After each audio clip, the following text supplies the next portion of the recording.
I move on. See, you guys are in your, at the threshold of the dreams that you want to achieve. Please sit down. It's going to be slightly longer. And you guys are going to actually determine how the environment around you is going to progress along with you. You must know that at no point in your life is something impossible. At no point. You could be in a place. You could be born and brought up in a place like Bihar, like I have done, and be a big enough star to come and talk to people in Coimbatore as a star. Or you could be in the industry like the Tamil and Telugu industry and be known as the most exciting director. Rajmouli suddenly decides that he can make a film which is, if not better, but at par with Hollywood. And he does that staying in India, and he hits the ball right out of the park. He becomes historic in just that one moment. There is a huge lesson to be learned on things like that. Everybody keeps saying success is when the right opportunity meets the right preparation, right? So you can't have the right preparation by being the engineer that you want to be, and you keep looking out for that right opportunity. But what makes the right opportunity and the right preparation come together? When does that synergy happen for you to be prepared for it? Because like they say, if you're prepared but you don't get the opportunity, it's useless. If you have the opportunity, you're not prepared, it's not useless. But they have to meet at a point, right? And that meeting happens because you will it to happen, because you want it so badly to happen.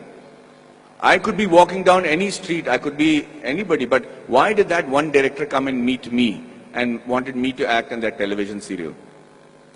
If you look at every next step in my career, I have never prepared for it. I have never imagined that this could happen. I never imagined that Mani Ratnam will call me. How would Mani Ratnam know about a guy who's doing a television series in Bombay without even seeing one episode of mine? So let's come back to that one point that happens, the synergy that happens between the right opportunity and the right preparation. And that happens when you have what is called situational awareness. So let me tell you a little bit about situational awareness. Situational awareness is when, as in the army, they say you're completely aware of what is happening around you at all times. So, as I was saying, the situational awareness happens when you're completely aware of everything that is going around you at all times. And you should be able to do that. When we are in the army, and if you're walking down the ground, parade ground, anybody who's involved with the defense will know what I'm saying is the truth. And if there's an officer walking away from the other side of the ground, you have to stop and salute him and say, Ram Ram Sarji, or whatever is the call of the unit. If you don't, they'll give you a brick in your hand and you have to shave with that brick. So, thank you, that's awesome. So, the situational awareness is because you should know when the enemy is around you or when there is danger around you. You know how that is taught to you from when you're a child? That's taught to you in the form of good manners, in the form of being courteous. So when you say a good morning, or you're saying a good afternoon, or you're looking around and helping a teacher who's carrying a book and being aware that she needs help, or you're watching around and stepping over a drain and not tripping on yourself, you should know that you're fairly evolved in the art of situational awareness. That's why people insist on teaching children good manners.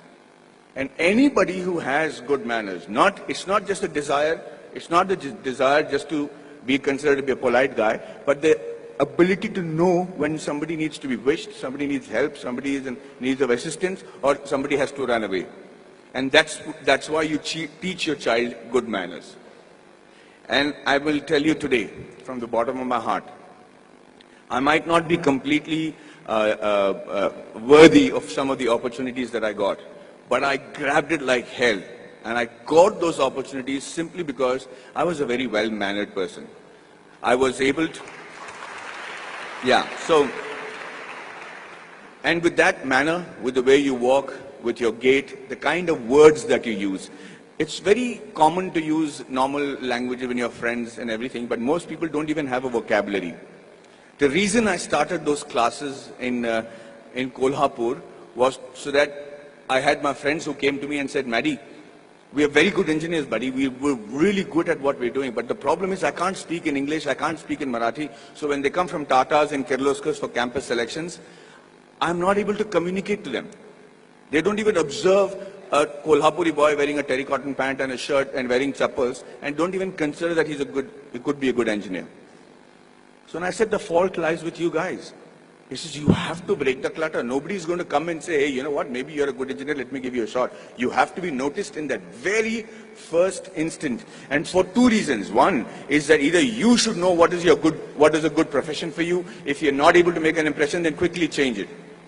This is not the be-all and end-all. The engineering or whichever subject that you choose to major in when you're in college does not literally have to be your lifelong profession.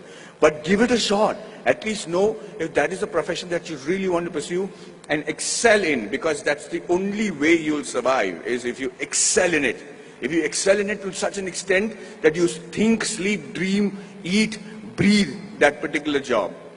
And I do that with acting. And I'm telling you, I do not know what else. I would have been a really bad soldier because I think I'm a really good actor. I'm involved completely, 100% of the time. I'm doing research. If I have free time, I'm going to YouTube and finding out what is a different method of acting. I just do that with a passion. If you're not doing that for your profession, know that you're in a secondary profession. Know that you're doing something which the Lord has not made you to achieve glory in. So you have to give it that shot. Now, what I'm trying to tell you is that Kolhapuri friends of mine who then came to me and I said, okay, let's try and see if we can change that. So at 5 o'clock in the morning, they would come to my room, we'll go to the terrace, and I started teaching them how to present themselves in the interview. Things that I had the good fortune of doing because I had many interviews and many group discussions to attend.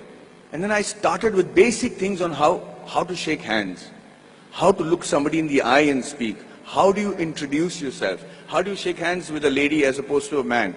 How do you speak on a phone? What is dining table etiquettes? What's telephone etiquettes? When do you use a shrimp fork or a salad fork or people might think I don't require that. I'm never going to work on those things. I'm doing my father's business. But you never know. That is the preparation that you make to make that quantum leap in your careers. These are basic things. You have to know that. You have to know how to dress correctly. You have to know if you have body odor.